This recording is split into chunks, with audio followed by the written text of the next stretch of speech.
Okay, so welcome to the Red Room. Our guest today is Rob Necronomicon. Hi, Rob. Hello, how are you guys? Thanks for having me on the show. Appreciate it. Thanks for joining us. At least for me, I'm very interested in knowing more about Terminus because, like I was telling you before, I didn't have time to read the full book before the interview, and I started reading it. It was like, yeah, but I don't want to, skip through it. I actually want to read it. Yeah, I also browsed through it. I didn't read it as well, but I did.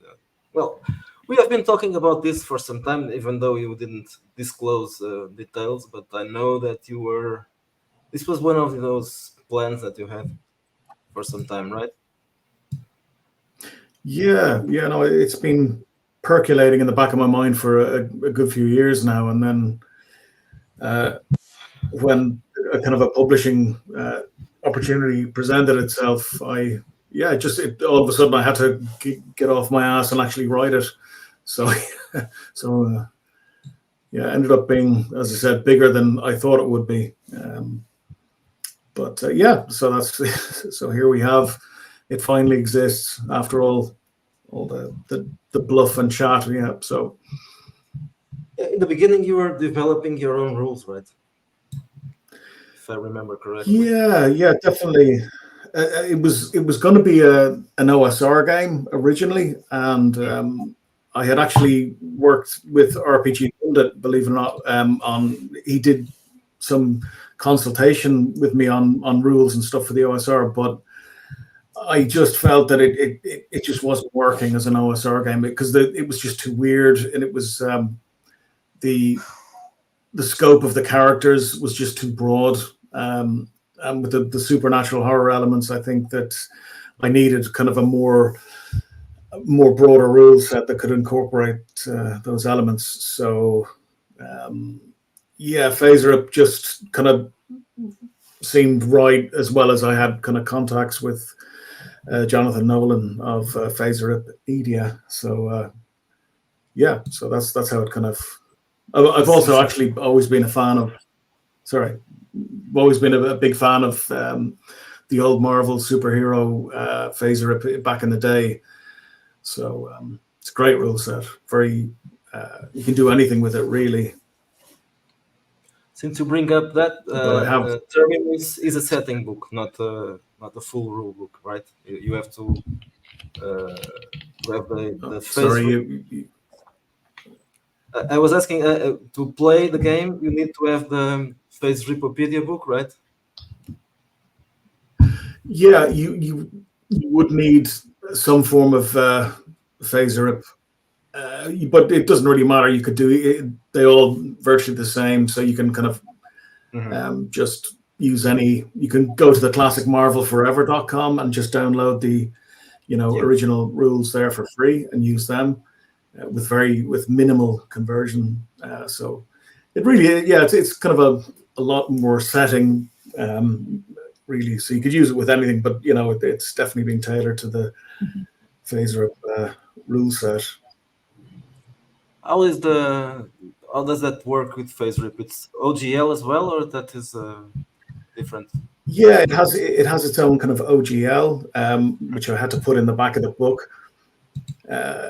So that's according to the publisher. So yeah, it's kind of based on, I've forgotten the other guy who did it. It's all in the back of the book about the OGL. So yeah, it's kind of just an open license, and you can kind of pretty much do with it what you want. But I of course was kind of covered for that because I could just use Phaser Ripopedia, so I didn't have to bother with the kind of full rule set. I just kind of used the bits that I needed specific for the Terminus setting. So it made it nice and easy. Okay, so we can talk about the book now. Maybe I'm going to show share the screen and show the book itself. So while we are talking. Cool. Yeah, no worries. Am I sharing it now? Yes, you are. Yep. Okay, so let's start by by the concept. What can you tell us about the genre, the style of the game? Yeah, it basically is a culmination, I suppose, of a lot of my childhood influences, kind of put in one melting pot, and hopefully I've given it my own spin as well. So there's a lot of 2000 AD influence in there, like the kind of dark humor and oppressive settings, and then there's Cronenberg horror and also you could, I would say that there's a lot of yeah, 80s horror as well, movie wise. So it's kind of basically a cyber horror setting where the populace are treated like shit, and by these kind of nebulous overlords who basically suppress the city for nefarious reasons. The city itself, Terminus, is immense. So it's virtually a never ending city, virtually. But there's also a lot of stuff that's going on outside the city, and various conspiracies. The cover basically depicts one of the constabulary, and they're the kind of I'm not going to say a police force, but they kind of enforce the kind of laws of the city that to protect the overlords. So anyone that steps out of line, they're not police. They don't try and help the populace, but if you step out of line, you could get these composites sent down on you, as depicted by Simon Bisley there. So yeah, they're not to be trifled with. But the setting itself was kind of, I wanted it deliberately open in a way, so the players could do whatever they want. I didn't want to put my any kind of moral stance in the game. So you can like be part of the problem, or you can be, you can just like do your own thing, make your, live your best life in the city if you want, or you can try and help people. It's up to the players and the GM what they do with it. But it's generally a pretty dark and nasty setting. I did that again purposely to, the way that old expression for writing, the metaphor used, you have the characters in a tree and you set the tree on fire, and that kind of spurs the character into action. That's what I've hopefully done here, put in a pretty horrible setting, and the players and the GM have to navigate it whatever way they see fit. So there are no good guys in here. Yeah, good guys are kind of relative. Yeah, I mean, you could be. I mean, if you wanted to, but no, not really. It's definitely like wouldn't be a million miles away from kind of wretched bastards, if you will. It's it kind of has the player characters will more than likely be very selfish. But again, it's up to the individual group how they wish to play. I mean, you could play the good guys trying to overthrow the nebulous shadow nobles, but that would be a hard task indeed. I did so that you have the list of impairments and derangement two kinds. Yeah, just in case. Or two almost in case. Yeah, I thought, I mean, it's such a bad city, and you come across some elements that can kind of drive you slightly nuts. So, impairments and derangements are always optional. I mean, a lot of the populace are on these bizarre street drugs to try and alleviate the pain of living in such a horrible place. So many of the people you'll be dealing with are psychotic serial killers, just mad people. So not everyone, but there's going to be a lot of unhinged people in such a terrible place. Before I move on to showing other pages, let's talk a little bit about the cover, since we are showing it right now. You got a well-known artist, Simon Bisley, to do the cover. Or maybe it wasn't you it was your publisher, right? That was kind of really weird, because he like he said like, oh yeah, I want a really good cover for this, and I said, oh yeah, no problem. And he said he lined up, I think, an Italian artist who was actually really good. And then he just changed his mind. He said, no, I'm going to get Simon Bisley. And I thought, he's pulling my leg. How could you get Simon Bisley? And the next minute, I said, it's probably very expensive. You probably don't want to do that for a product. And he said, no, I think his work, his vision would match your work. And he insisted on it. And next minute, I got an email from Simon Bisley asking me what idea I had in mind for what was the concept of the game, and what would I like to see. So I kind of gave him a very rough, brief, and he just took over and did what he wanted. And obviously he exceeded expectations, as you would expect of an artist of his caliber. Yeah, I'm very lucky.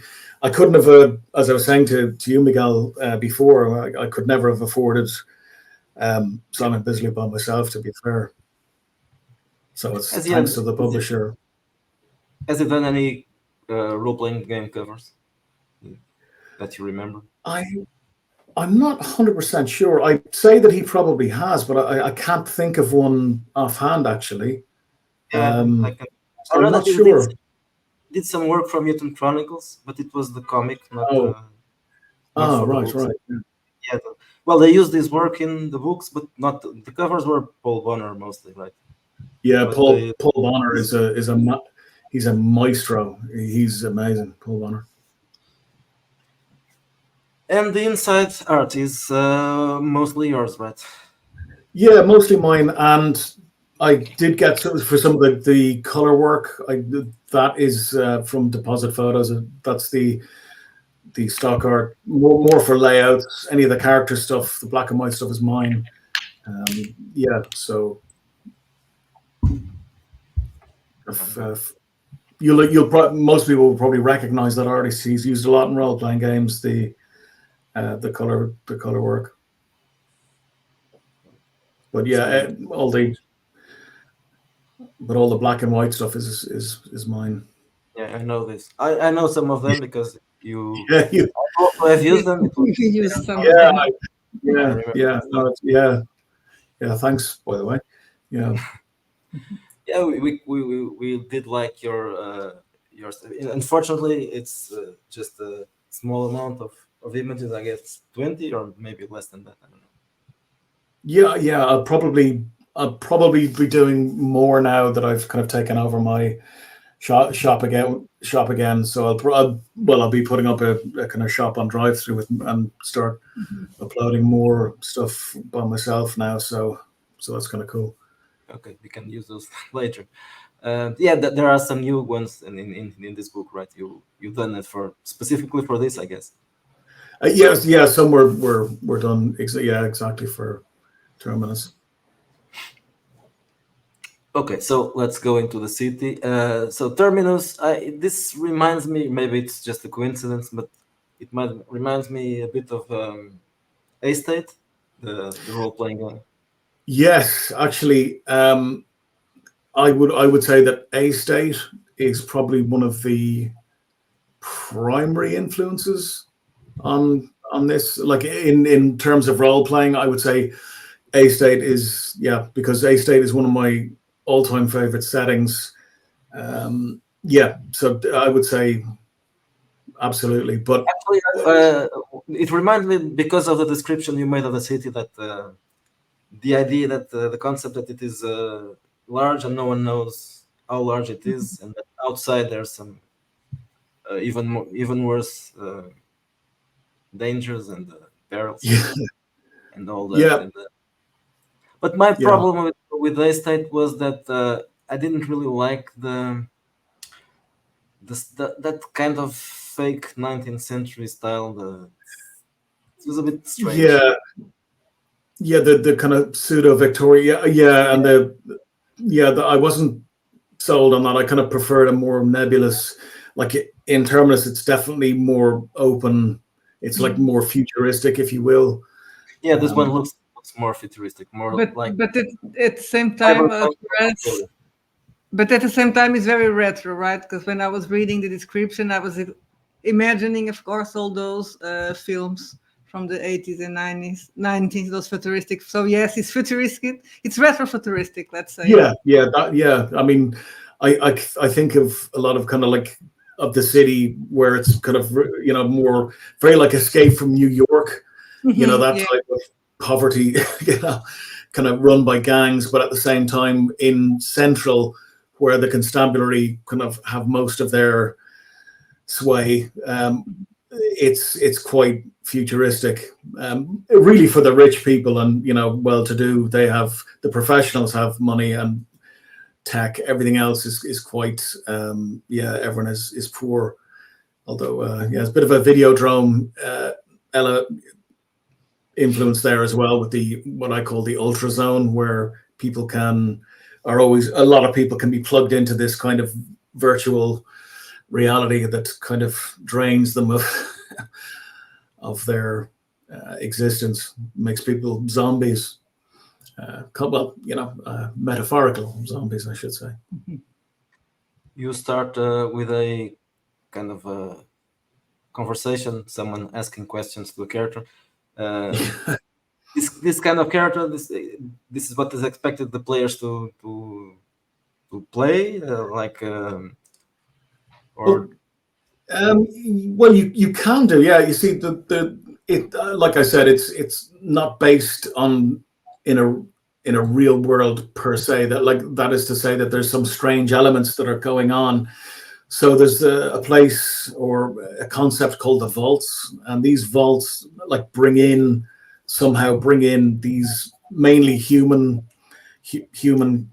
characters, and who are stripped of of all memory. So they're basically thrown in to this pit. They don't know how or why they got there. They have no memory, and they just get either picked up by cults or picked over by gangs or taken by the constabulary for God knows what purposes.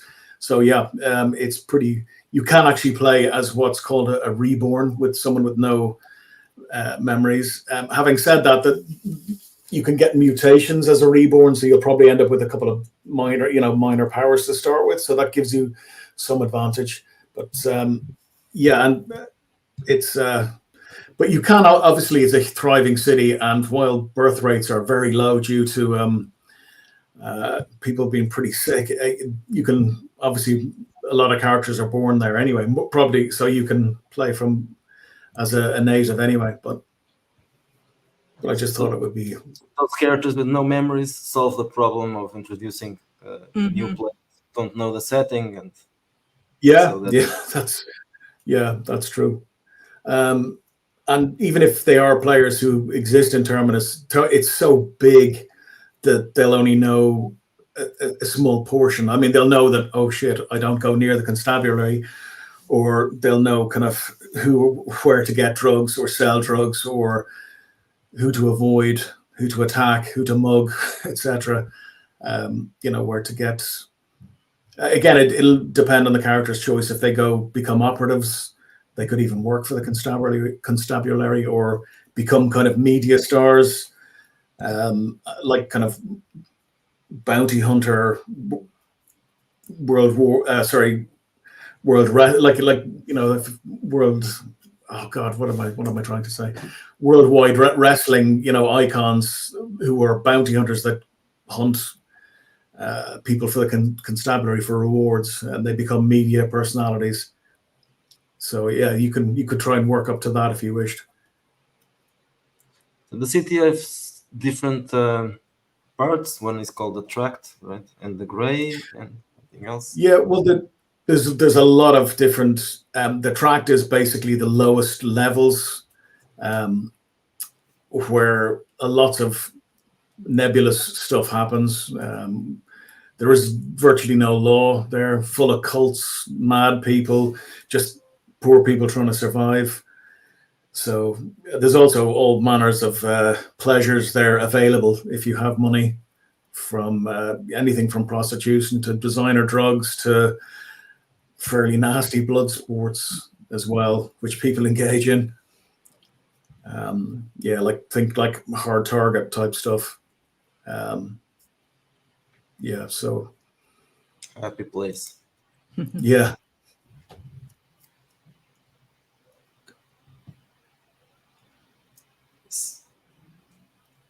I had to learn how to lay out the book as well. So I used Affinity Publisher for that, and got a tutorial on Udemy. So that, and a few tutorials on YouTube. So that kind of helped. Yeah, that's what I use as well, and I learned it with tutorials, so it's not really hard to Yeah, use. yeah. So there's besides the poor people, there are the upper class who are obviously Yeah, rich and yeah. They're rich and powerful people. Yeah, then they have pretty much everything, luxury. They even have hover or phage, what it's called, phage hover vehicles, so they can, effectively have flying cars, if you will, flying limousines, etc. So they don't have to bother with the detritus on the bottom. And of course, when the player characters see all this, they will probably want a piece or some, and hopefully try and acquire it. I was looking now at the fun in terminus. Do you describe more or less the kind of fun that you have here, like styles of music and kinds of sports? Yeah, the pretty much what goes on in kind of, again, you've got like some of these mad proper nightclubs and etc. These where the rich go, but then again you have like, again, it goes into drugs. You've got a sport called pitbull where people or prisoners are used as, I suppose, kind of forms of goalposts, and you have to kill off these prisoners. It was a kind of a 2-for-1 deal, like, so how they would kind of, instead of executing bad people, why not use them for sport as well? So it's a kind of a 2-for-1 situation. Unfortunately, it does breed crime where people start nabbing people from the streets and using them as makeshift criminals if they don't have any, if they're from a small borough, shall we say. So yeah, it makes its own little cottage industry. I've seen several references to this drug here, Superhole. What does this? Oh, sorry. Yeah, well, so it's basically like it gives you the feeling of being kind of drunk, euphoric. A lot of people kind of use it for. That's just one of the drugs. Then there's you've got combat drugs as well, and about taking drugs and its effects. Yeah, so there's a few examples there of. Okay, this is the map, right? Yeah, it's kind of hard to scale. So you have like, the inside the neon green is central, but that is huge. It's you don't really get the scale there, but beyond those beyond the kind of green wall, if you will, you've got Terminus Outer where lots of kind of strange stuff happens, and then even beyond that, you've got what's called Oz, or the Outer Zone, and that is it's just like. No, well, I mean, you can go there. Some people hunt criminals that try to escape but you could be facing all sorts of manner of kind of creatures or horrible gangs or cannibals, etc. So, although there's cannibals in Terminus anyway, but God knows what you could be. People have to eat. Yeah, and in fact, the human. It's left for the game master. Sorry, I was asking about this camera has some kind of issues. Yeah. Sometimes it decides to go black. I was asking, there's a description of the Outer Zone, or are you going to leave that to the game master to describe? No, there's yeah, no, there's definitely sir, yeah, no, I've definitely described bits of it, but there's definitely, I'm more kind of giving people like hopefully a framework to use and come up with their own ideas. But there's definitely parts in there that I've described for people to, ideas, hopefully mine a few and use their own. Another thing I really we were talking about the layout before. I really like the layout, Rob, and again, it gives that 90s vibe. Yeah, it's yeah. No, thanks. It's kind of a bit Mutant Chronicles. I kind of was kind of looking at, not quite as over the top, but yeah, that was the kind of the weapons are after. The weapons are exaggerated. Did you do the weapons? I did, yeah. I did drew them as well. Yeah, they're kind of hunter killer guns, or sorry, chain guns or whatever, and they used to butcher people in the Deathodrome. So yeah, kind of flashy kills. Oh, nudity, naughty yeah, slavery. Oh, slavery that's even worse. This is full of. Well, you can play a slaver, because I remember the type of character you can play, right? You can, yeah. I thought, but it's a bad place. I mean, slaves are a commodity, so you can technically, one of the character classes is a slaver. It's a dirty job, but someone's got to do it. But I just thought in such a nasty place, you're going to have, slaves. It's just, it is what it is, I suppose. I mean, people don't have to use the concept, of course, but it just made sense to me in such a bad place. How powerful can the characters be? Since the basics of this is a superhero game, but I'm assuming that you changed that a bit, right? Yeah, I did lower I kind of wanted the player characters to kind of be street level. Even the enemies are powerful, but are not kind of the mighty Thor level. So I definitely wanted to keep it lower than that, because I felt that would tonally would be incorrect for the setting. So yeah, you start off kind of tough. I mean, the player characters are definitely a cut above any normal person, especially if they have implants or powers. But yeah, nothing I would consider superhero level. Because I just felt that would kind of be a little bit comedic. It just wouldn't work. A bit comedic or something for the tone. Yeah, it's not really the kind of thing that's funny, right? Not really fun. But this is like the character classes, right? Yeah. Let's go back. Archetypes. Okay, so Reborn are those guys that have no memories, and but are these guys less powerful than the others, or they have some kind of advantage? Yeah, no, they though, I mean, player character reborns are granted. They're granted like a couple of powers, minor powers.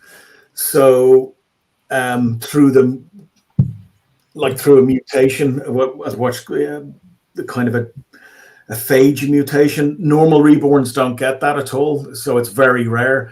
But I allowed the player characters to get something because, they're just player characters, and but generally, normal reborns, if they're not player characters, won't have any special powers at all. Okay, needless to say, yeah. Sorry, I was just going to say, needless to say, that in such a bizarre place, there's going to be plenty of crazy beliefs and cultists. So yeah, you can you could start a cult or even play a cultist. It's entirely up to you. What kind of deities they are adoring? Yeah, that I would say that kind of depends on the cult, really. Mostly, there is no kind of what you would consider kind of Christian religion per se. Like it would be either most of these people would worship some kind of outer deity, very on a kind of a Lovecraftian scale. You would say that kind of maybe not quite as well. Some are vile, some are less more benign, but generally cults are to be feared. Yeah, so they're dangerous people for the most part. Some of them are just bonkers, so they engage in terrorist activities. What's the difference Large between? scale. Sorry, Rob. What's the difference between the sorry, cultists and the zealots? I'm sorry. Yeah, no, the cultist is kind of a more of a kind of dare I say, a kind of a sorcerer kind of class. If you were, I mean, they would have kind of powers that kind of where the enforcer also has a few powers, but they're more kind of physical, like lunatic Templars. They're kind of, yeah, so they're the strong arms of the characters could play. They could play the constabulary as well. Remind me the phage. What exactly is this? Well, yeah, phagers are referred to as they're kind of seen as kind of mutants that have been affected by what's called the phage, which is this kind of ever-present byproduct of it's like a disease or mutation, if you will. Don't want to go in too much with the spoilers, but yeah, people can be these phagers, and they're kind of, this would be a kind of a superhero character, if you will, like a low-level hero is a phager, but that comes with a price, because if you're seen as a phager, you're like basically condemned to death by the constabulary because you're considered a threat. Yeah, there are several things related to phage, technophage and phage weaver. Yeah, because it's kind of, the phage is, well, it is some kind of appears to be some kind of disease / technology.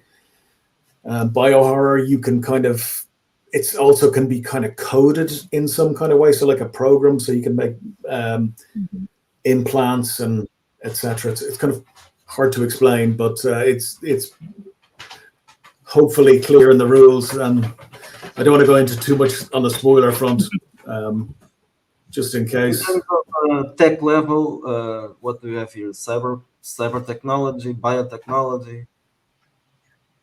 Yeah, I mean, cyber implants, definitely, but they're called phage implants, and they are grown rather than, grown and fitted for the individual. So you have to have them specifically made for you. However, that there is a bit of a cottage industry growing up where people will steal phage plants and then sell them on the black market, and they're re-engineered. So that's another thing you've got to be careful. There are actually kind of groups who hunt people with implants. Good old arrangements. Yeah, arrangement list. Is this a 100th list? Yeah, it's 100. Yeah. We go into the phage, trying giving people an explanation. And there's quite a lot of phageware, cybernetics, if you will. Oh. I'm looking for the character sheet. I assumed it was in the end. No, it's not. Sorry, the character sheet is going to be a separate download. Okay. I have to send. Okay. Sorry, I apologize to I have to send it to the publisher. I have it ready, but I realized there was a mistake, a typo, so I have to redo it. Yeah, just so we have no character sheet to show it, but the stats are the same as in Phase Rip or a different thing? Yeah, no, they're very much the same. Yeah, I mean, there's also the kind of places for derangements and impairments, but it's all kind of reworked. Karma has been reworked as well. So it's not like you do good stuff and you get karma. It's been re-engineered. So if you do stuff that's good for you, you get rewarded. Or if you're a part of a cult and you do stuff for your cult, you'll get rewarded. Yeah, so it's kind of done to favor the players' common sense actions as opposed to being a kind of a big jawed hero like saving cats and stuff. But again, it's kind of open to interpretation on how the GM and players want to, what direction they want to take their game in. So they could, award heroes if they so wished. Are you thinking about doing an expansion? Something for the game? Adventures, expansions of setting? Yeah, I have planned to do. I think the first thing I'm going to release now is an adventure, and I think that there are a few areas that I would like to expand to give people more info if they want. Because there's some areas, as I said, the book ended up being bigger and bigger, and then I was thinking, well, how? I mean, you guys run into this all the time. I mean, you have your books tend to kind of there's a lot of material in your books, and then at some point you have to kind of go, you have to like stop at it and say, look, we've done it now. Let's let it percolate and hopefully, continue on at some point. But so yeah, the more to follow, especially if there's any kind of demand for it, that would be great. Yeah, well, obviously it's always difficult to sell some kind of.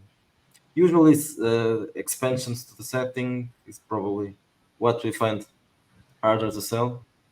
Adventures, it depends. Yeah, no, I think you're right. I think if I was to do it again, in hindsight, I would have just made for the publisher. I would have just made it one game using his, rules, so that it would be a self-contained book.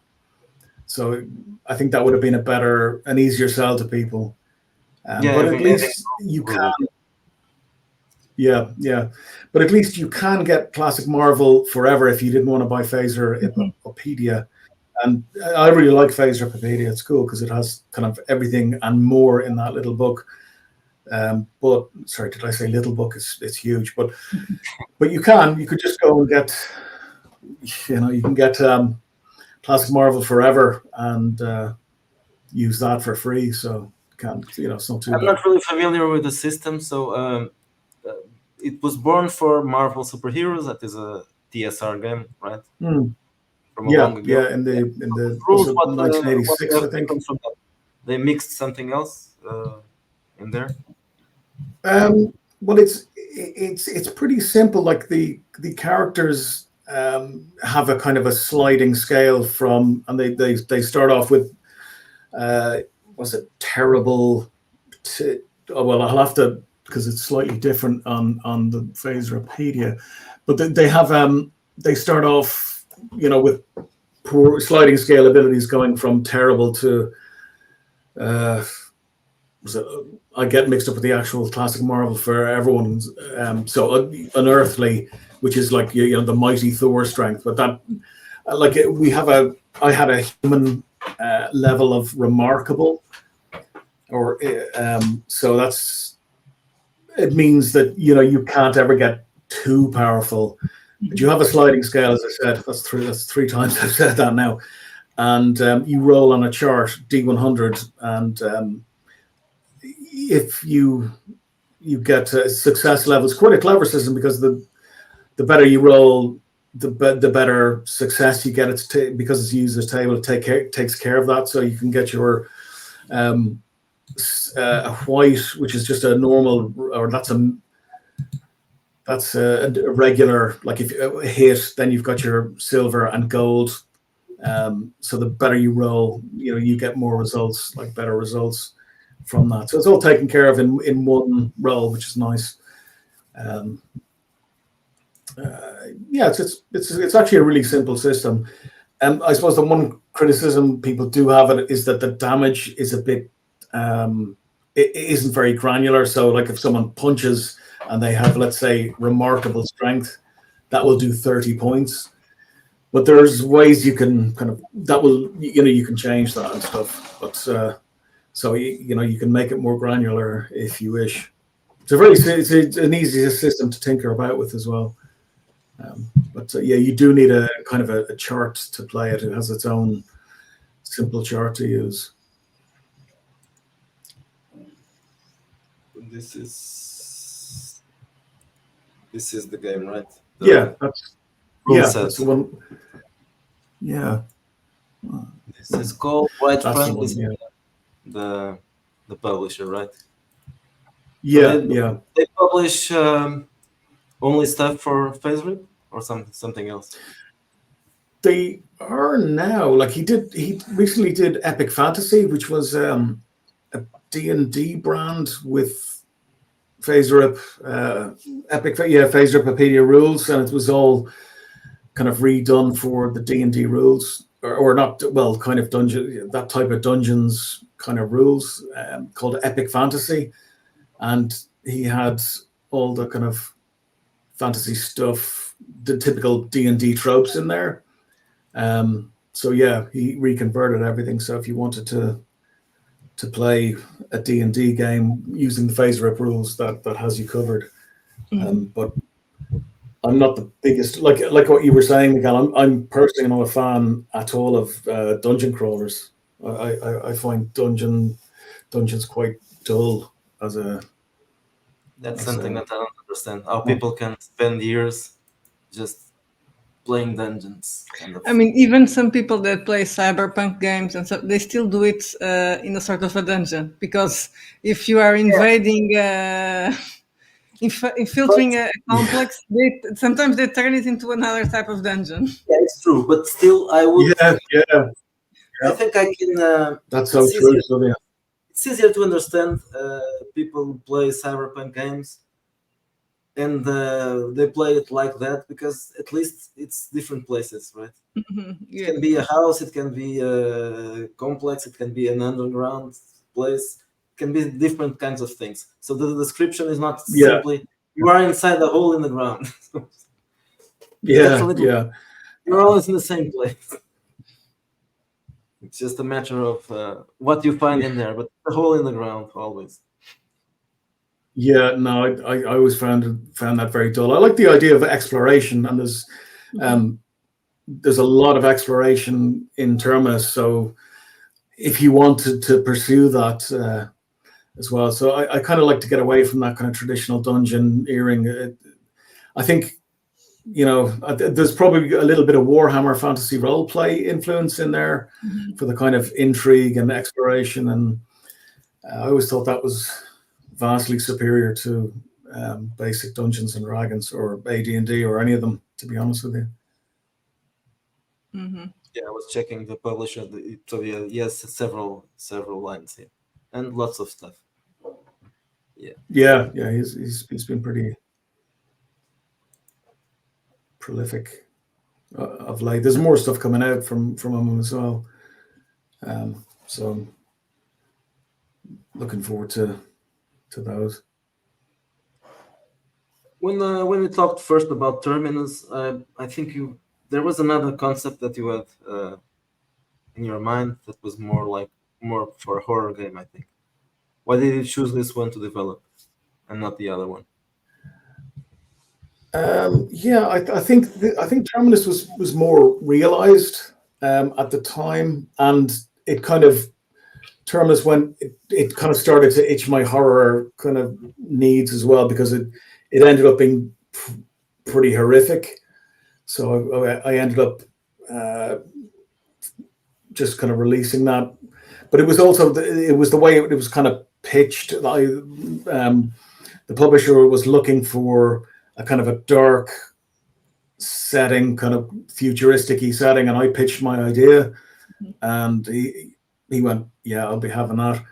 So I was lucky, really. So yeah, so that's how it kind of started, and then I had to actually write it, and then rewrite it, and then I ended up writing more stuff for it. So it was actually like for the OSR release that I was thinking it was going to be quite small, and then it just, as I said, it expanded exponentially, really, from what it was. So that was kind of. I'm also kind of I've a vampire game that I'm kind of halfway through as well, and that's going to be pretty vicious. I was going to ask you about that, yes, because I remember you told me that on X. So I was going to ask if you wanted to talk about that a little bit. Vampire games. That was the other concept, right? That you were. Yeah, that could have. Yeah, I think. Yeah, that was the other. I mean, I'm about halfway through that, and or maybe I've kind of written most of the lore. Actually, it's kind of now I'm kind of thinking about mechanics, whether I go for phase rip again, but again it's going to be low level, or do I try something new? I haven't really decided. But the bulk of it is written, and I think it's kind of, in a way, it's a homage to old horror, old vampire horror stuff. Originally I wanted to create a kind of a framework for people to play any type of vampire they wanted, and not being restricted by any of the kind of white wolf tropey kind of stuff. I mean, I love the original Vampire the Masquerade Sabbat. I don't know. Did you ever check out did you know much about the Sabbat at all? Yeah, they were. A little bit. I don't know. No, I never played Sabbat characters. I played. Well, they were cool. They were just like lunatics that used to butcher the Camarilla, which we always had fun doing. But I kind of wanted to veer away from that, and I have designed this kind of game that you could play literally any type of vampire you'd ever seen. And I started out that way, and then it started to kind of build a setting. And then I realized that I couldn't just do a rule book that just catered to generic vampires, and I started to build up my own kind of world. So yeah, it's another kind of very dark setting. Hopefully, even though it's a kind of set in the 1980s, it's going to, or 1984 to be precise, it's going to be very gothic but gnarly as well. It's not going to be. I want to get away from. I want to make true vampires very, horror, like proper horror, not no sparkles, or anything like that. That in theory anyway. That's what I want to accomplish. But it has its kind of own vibe, and the kind of it involves a lot of sex, sects. So you have, these sects that have their own agendas, and it's pretty scary, some of the stuff they get up to. It has also a Lovecraftian influence, unlike, say, something like Vampire, which has the biblical. I want to get away from. I want to make them slightly more, or with the potential to be slightly more alien than your regular kind of. Yeah, that's the premise anyway. So it takes place in the 80s. Why the 80s? Yeah. That really, I thought it was the kind of most interesting time for kind of horror at that stage. You have the kind of 80s horror, Lost Boys, that kind of era. You get away from all the kind of phone, high tech, etc. You've just, it's more kind of back to basic setting. Of course, you can port it into any time, But yeah, I just felt that the 80s had something, and even there's that 70s, late 70s or mid 70s serial killer vibe to it, and the New York, Harlem, there's that kind of very kind of grotty play, grotty setting where people are, running wild, the porn and sex, it's all kind of, part of the just a kind of a seedy, but I'm not going. The game isn't seedy per se, but the actual vibe is seedy, if that makes sense. The actual tone of the setting, but I'm not encouraging people to run around being with debauchery, etc. It's just a kind of tone to give the color to the setting. It makes sense. It fits. Yeah, vampires. Yeah. I There will be thought it would be. setting or it's just a generic place. No, it's definitely going to be our world, but it's just really kind of, it's new. Will it be New York? Probably, set in America and that kind of vibe. I don't know. Have you ever seen a film called Judgment Night? Judgment. The name seems to be familiar. Let me check. Yeah, I think it was in the 90s.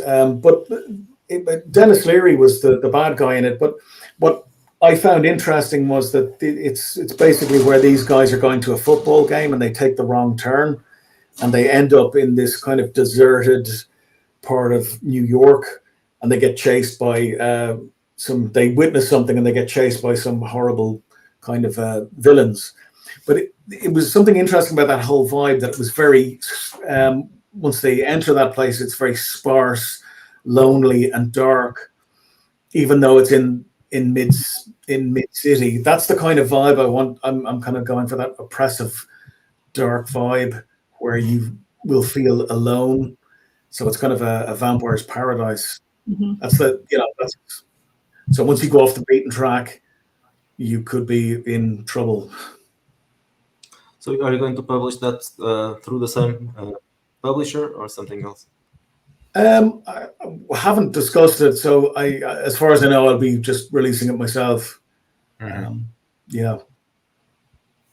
I just have to kind of set up my. I didn't test before. Yeah. Where is Terminus? Is that the planet or a city or is it Earth? Oh, sorry. Oh, it is, I suppose, some kind of. Yeah, no, it's some kind of planetary system, like a planet, but it's a bit more than that. But yeah, and inside or down below, it is other strange things are going on, and it looks like there's been structures built over structures. There's some kind of alien epoch before what's going on now. It appears. But yeah, I mean, there is a GM section that kind of really tells a lot of the truth behind the what's going on in Terminus. So the players are encouraged to not to read it, but and the GMs will kind of get right, I see what he's doing now. So yeah, it deliberately keeps the players in the dark. So there's a bit of a cult influence in there, if you will, the kind of conspiracy. The reality is, well, not all it seems to be. So for now, there's only a PDF option at write-through. Is going to be a print on demand? There is, yeah.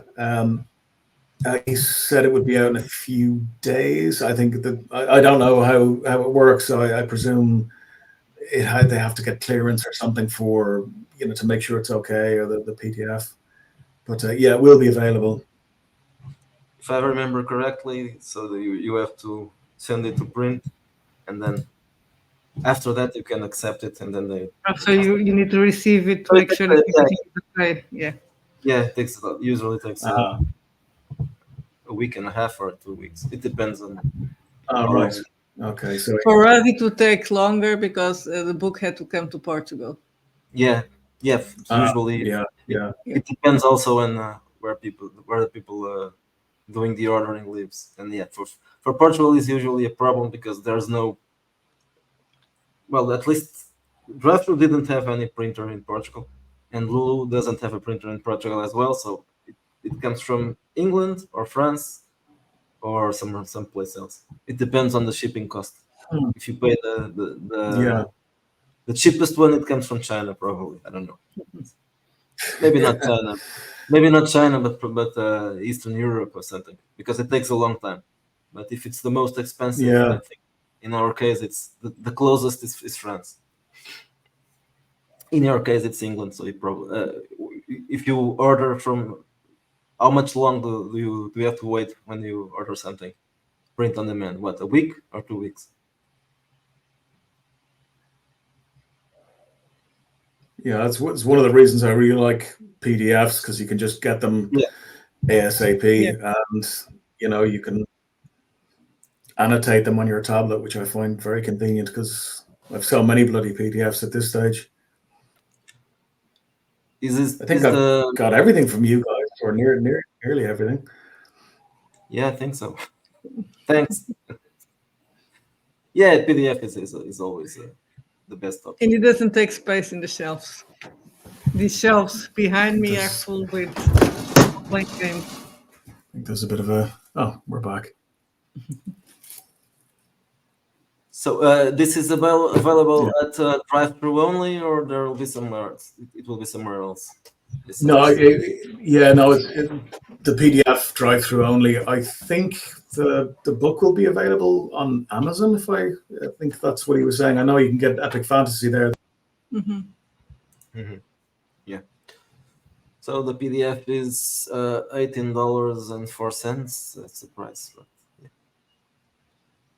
In And it's a dollars. large book with a lot of content, like Is it 200, It's euros. It's in euros, not dollars. It's probably the same thing, almost the same. more or less. But it's almost 200 pages. Because there's another thing that is important Yeah, when it's, always when mentioning the prices of books. yeah, but Yes, 'cause it's sometimes you have extra. $20 for a book with 100 pages. And in this case, well, it's the page count is mentioned here, 268. Yeah, Exactly. that's it. Okay, Rob, do you have anything else to add about Terminus or other plans? Well, at this stage, as I said, I have to get the character sheet up, and I'm hoping to get an adventure out as soon as possible.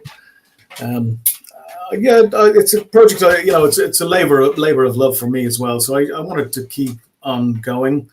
Um, I'm hoping that I can get some traction with it, even if even if only 30 people like that. I think that I'll have done my job. But yeah, it's kind of hard to kind of get it out there because I'm not very good on social media. Yeah, I'm not very good at that type of stuff. I can't. I'm not a good marketer. Um, and yeah, so it's hard for me to kind of sell my own stuff. So yeah, that's the kind of the main plan. And then behind the scenes, I'll be just working on my gnarly vampire one. I think I've been kind of slowed down a bit because I've been like really busy with bloody work as well. So I'm hopefully now that that's going to slow down a bit. That's the problem with being a freelance artist / animator. You just can't say no to work because you don't know when you'll get it again. But I'm hoping now to at least slow down now after September because that's the kind of the big deadline. And I'd like to get back to some gaming as well. I've been doing just writing and no gaming. So yeah, it's I'm hoping that'll be yeah. So that's what I'm looking forward to now. Just having a bit of a break. Yeah, so I'm just fingers crossed. What about you guys? Anything happening? There's always We're something always, happen because yeah, Miguel we're can't always be doing quiet. something. We're always doing something. Now the next thing we are doing, well, I am doing, is to do a new layout and new illustrations of course, AI in this case, for Wretched Yeah, Darkness. I'm improving the layout, basically. yeah. No, the layouts are cool in your in the Ratchet stuff. I got to say, I really like the AI art. I know a lot of people go batshit over it, but I think I think you guys have really got a really nice style with it. Um, so I think it looks cool.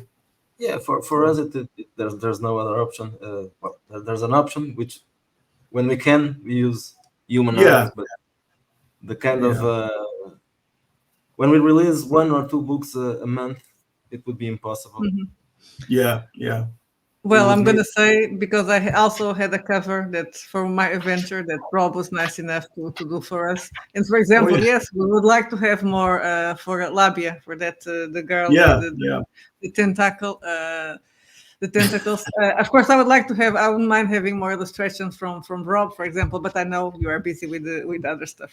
Just yeah. Well, no, I mean, I'm use always, all your I mean, I'm cards. always, yeah, no, I'm always open to working with you guys anyway, because I think you guys are very underrated. You need, I mean, you've got a great following and stuff, but I think it'd be great if more people heard about the Wretched universe. Yeah, Um, it's a niche market, always a niche market, yeah, and yeah, but you are in the same niche market with your terminus because it's not fantasy. yeah, yeah, Everything yeah. is a But niche it's just market. Outside of fantasy, everything is a niche market. We know that.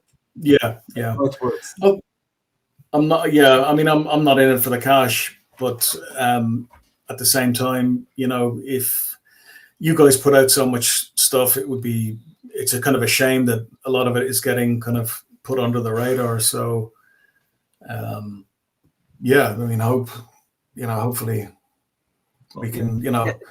Even it'll, when it's not about, even when money is not the main purpose, it's still necessary. So yeah. Yeah, and you want exposure because yeah, of course you put time on it. You want it to reach people, and it's also good yeah, knowing that people are actually playing your the game.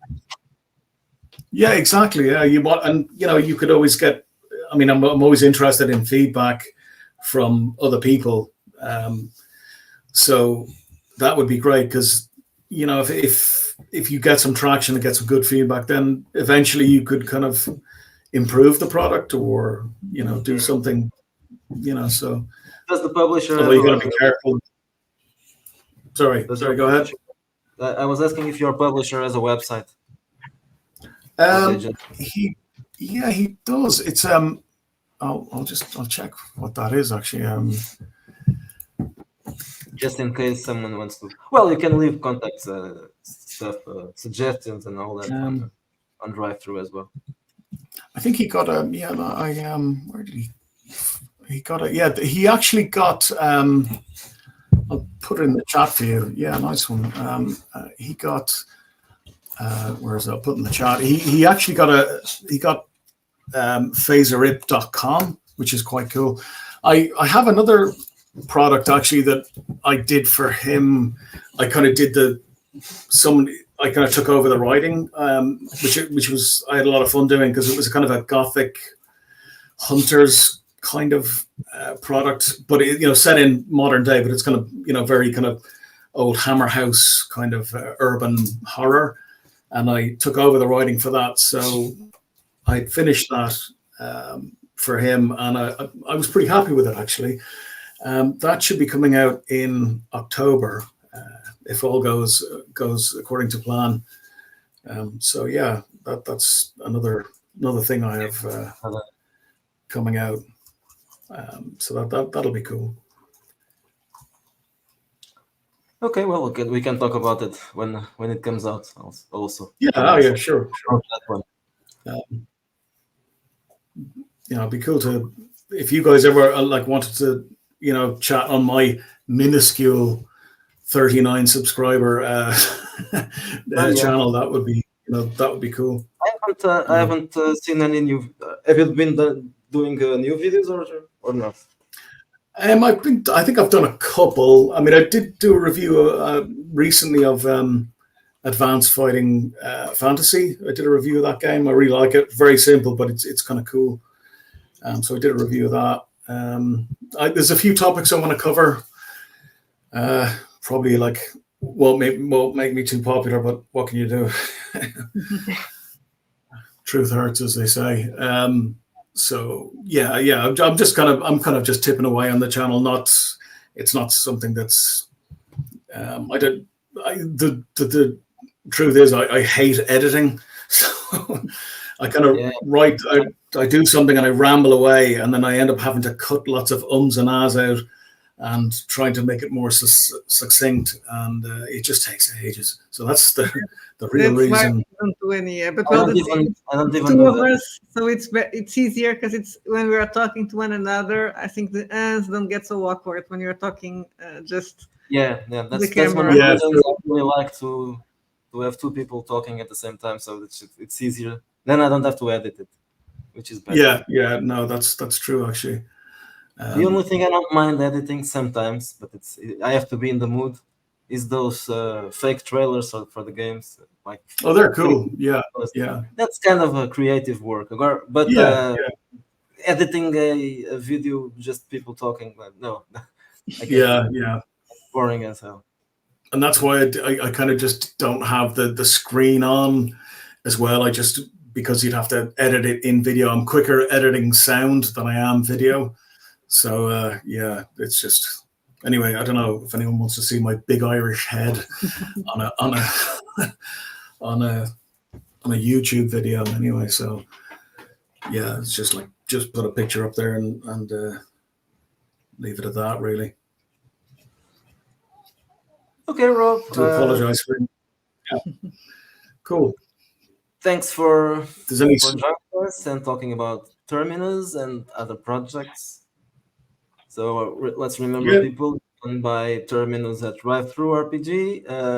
For now, it's just a PDF, but there will be a print on demand, and maybe there will be one at Amazon, perhaps. I will put the links on the description below. So if you want to reach it and pick it up, it's available there. Yeah, that's great, Miguel and Sylvia. Thanks for having me on. I really appreciate it. It's great. Hopefully we can get a game sometime. Oh yeah, we haven't still done that yet. Well, I definitely every Sunday we play online. So whenever you want to join us, it would be it's 8:30 p.m. So that's a good time as well. The other player, we obviously are playing in English. The other players are at the moment they are all American, but except one. Yeah. Oh, that's one. Right, yeah. Oh, that'd be cool. They are not always the same players, and sometimes other people join in. Right, yeah. Well, one of the players was Joe. Obviously, you know him. Lately, he hasn't been joining us, but there are. Well, you know them all, of course. At least, well, maybe not all, but most of them you know them from social media. Oh, that's cool. Yeah. There were people that have been following our stuff since the beginning. Yeah, cool. Yeah, nice. Okay. Thanks for coming and have a nice weekend. Yeah, you too, guys. Thanks very much. Let me remember people to share soon. the video to also help Terminus get some attention. So like and share, guys. Yeah, like and share the video. Bye-bye. That'd be cool. Thanks. Bye. Bye.